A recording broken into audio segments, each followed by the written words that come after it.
What's new, Pussycat? Welcome to my channel. My name is Emma Cownley. I'm a freelance copywriter and blogger, and today I have prepared for you something a little bit different. I'm going to be sharing with you how I integrate my witchcraft practice into my freelance life. For those of you who don't know, I have been a practicing Wiccan since I was 12.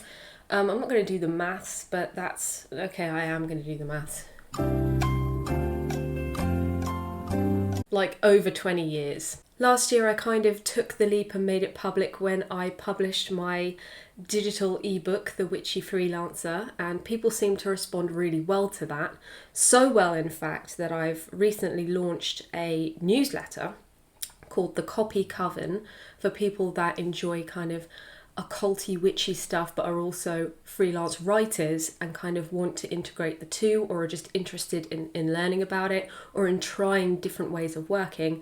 So if you're actually interested in that, the second issue is due to come out next week. So head on over and subscribe. I'll put a link in the description box below for you. I'm very well aware that this won't be everyone's cup of tea, and you know what, that's absolutely fine. I'm not going to hold it against you. If you're not interested in this, just, you know, click off this video and come back and join us for the next one.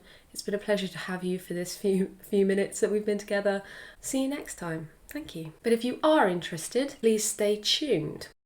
Okay, so let's go right back to basics here, because I'm well aware that there are going to be people out there who do not know what witchcraft is outside of maybe films like The Craft, where people are fucking throwing Skeet Ulrich out windows and changing their hair to blonde. And it would be nice if that's what it was about, but it's not. So Whistle Stop Tour, Wicca is a nature-based religion which predominantly emerged in Western cultures many centuries ago. And it basically is the celebration of nature.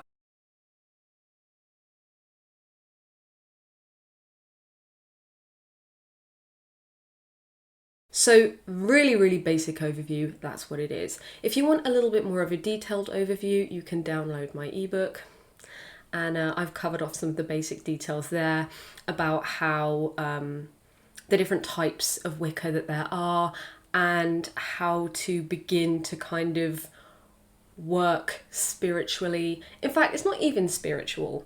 I've tried to keep this very top level for people that aren't, you know, massively woo-woo. I don't consider myself to be really like that. A lot of what Wicca covers and that is considered magic are basic things like colour therapy, aromatherapy, and psychological things like choosing an intention and focusing on that and kind of doing little things to help yourself stay on track to achieving that goal. Once you begin to see or dig into the types of magic that there are, you'll be able to understand that these kinds of things have been around for years. They're just disguised as different things, you know. A magical healing broth, you know, that's fucking tea, isn't it? That's herbalism. It's stuff that people are willing to accept when it's dressed as aromatherapy or herbalism, but if you kind of say, oh, it's magic, I've made a magic potion, people tend to be a bit more dubious, and you know, I can't say I blame them. Okay, so how do I incorporate witchcraft into my business? And no, I'm not hexing naughty clients or luring people in like some kind of harpy siren. That ain't it. I start things off really basic. I like to kind of schedule my business activity and my approach to my business around the wheel of the year. That sounds ridiculous. Allow me to explain. So obviously humans are animals, we're part of nature, and I believe that we're programmed to behave according to the seasons. In the winter time, we want to hibernate, we want to rest, we want to slow down.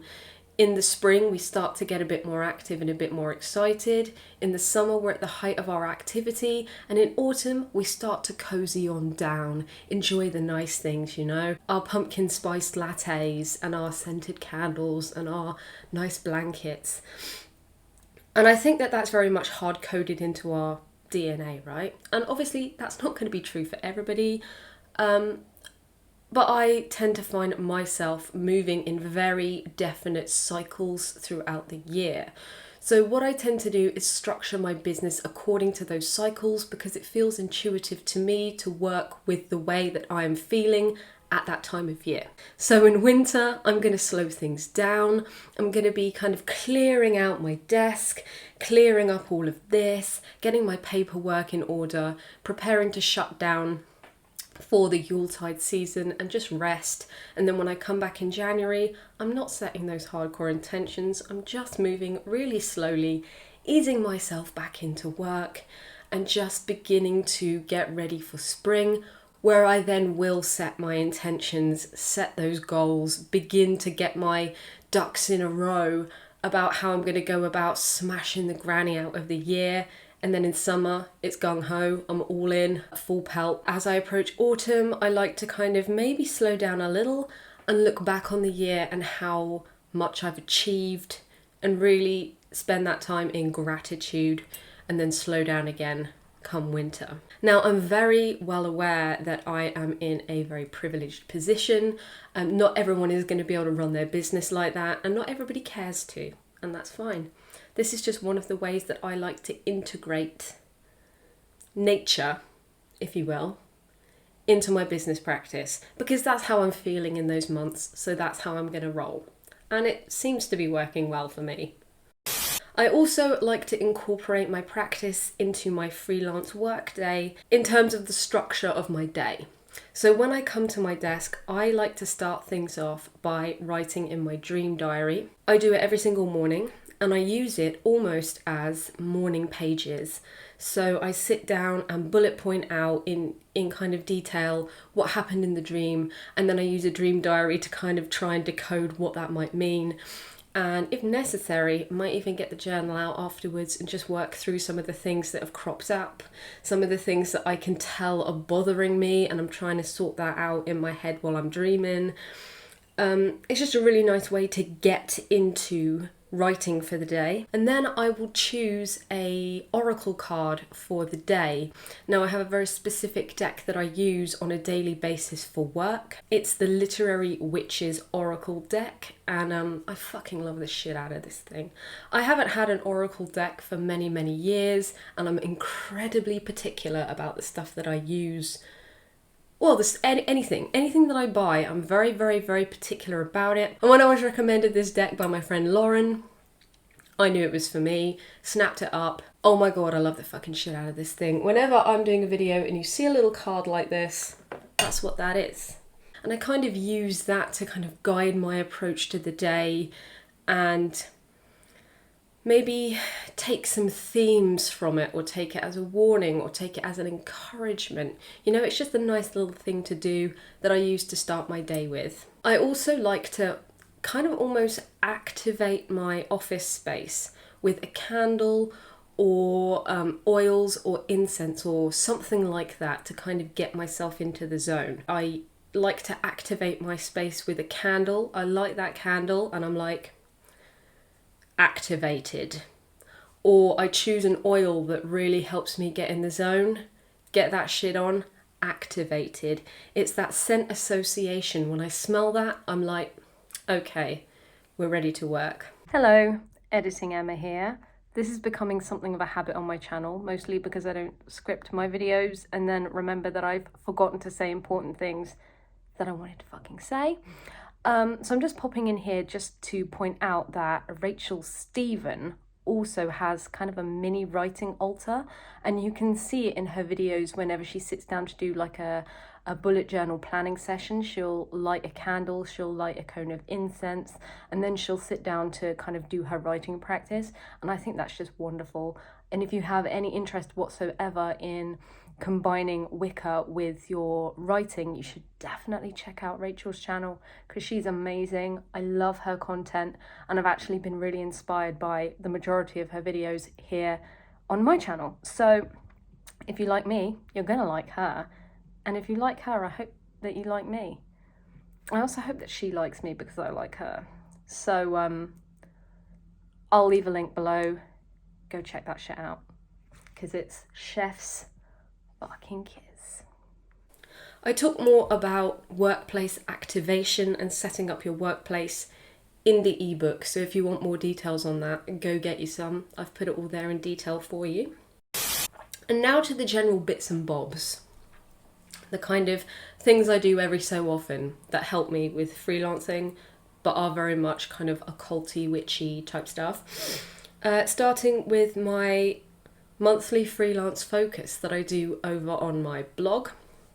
I pull one tarot card every month, slap it up on the blog, and kind of say, well, if we're looking at this with a freelance lens, here's what this might mean. Here are some questions to ask yourself about your business, about the way that you approach work and creativity. What can we learn? How might this change the way that we approach things over the next 28 days, etc. Now, I don't actually know how many people read that or do it. I just really love doing those posts, and I always like to do a monthly tarot card for myself, so fuck it. But if you're interested in it, you'll find it over there every month. Just follow me on Twitter and I'll do a little post every time one of these is released, so you can just journal on it. Journal on it, why not? I also use sigils a lot in my daily life. I use them in my Filofax. I use them when I'm approaching a new client job. I will include a link to a blog post that I've written. I'll pop it in the description for you, that goes into detail about what sigils are and how to create them.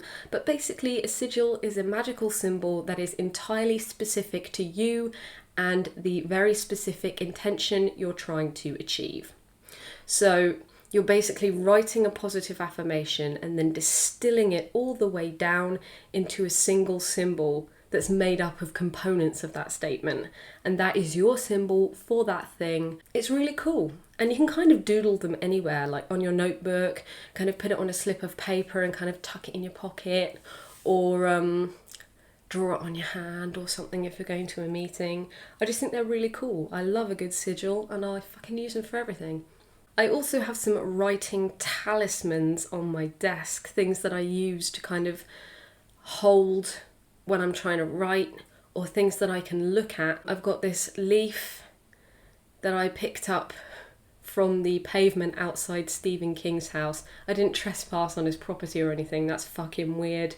But when I was visiting friends in Maine, they took me on a Stephen King tour, which was so fucking cool of them to like give up their whole day to do what was probably to them the fucking cringiest activity in the world. But I just had the best time, and the tour finished outside Stephen King's house. And he had this lovely sugar maple tree, so I picked up one of the fall and autumn leaves off of the pavement outside his house, and I pressed it and kept it in a frame, which I found in a second-hand store in Maine as well. So I kind of keep that as like a writing talisman for my desk, like channeling the power of Stephen King. And also a lovely piece of lapis lazuli, a lapis lazuli palm stone. I've always really connected with that particular gemstone as a good writing tool, because it helps you kind of, it's a grounding tool, but it's also a really good communication stone, and also a great stone for kind of channeling emotions productively and stuff. So I've always really connected with it, so I use that. And that's kind of everything. In my newsletter, The Copy Coven, I will be doing monthly kind of things according to the wheel of the year as to what you could be doing for your freelance business or for your writing or for your creativity in a more magical way. So if you're interested in hearing much more about how you can integrate the craft or a little bit of witchiness or spirituality in with your writing, go sign up. Only not too many of you though, because I get stage fright. And there we go. This video is a lot longer than I thought it was going to be, probably because I'm not very good at articulating myself, because this is a very personal topic to me. So here's hoping that I can edit this and make myself look really good. If you have any questions you'd like to ask me, you can leave a comment in the box below, and find me on social, Twitter and LinkedIn. I'll leave the links for you in the description box so you can come and find me out there. And until then, I'll see you back here, same time, same place in 2 weeks for more Kiss My A's. Take care, peace out.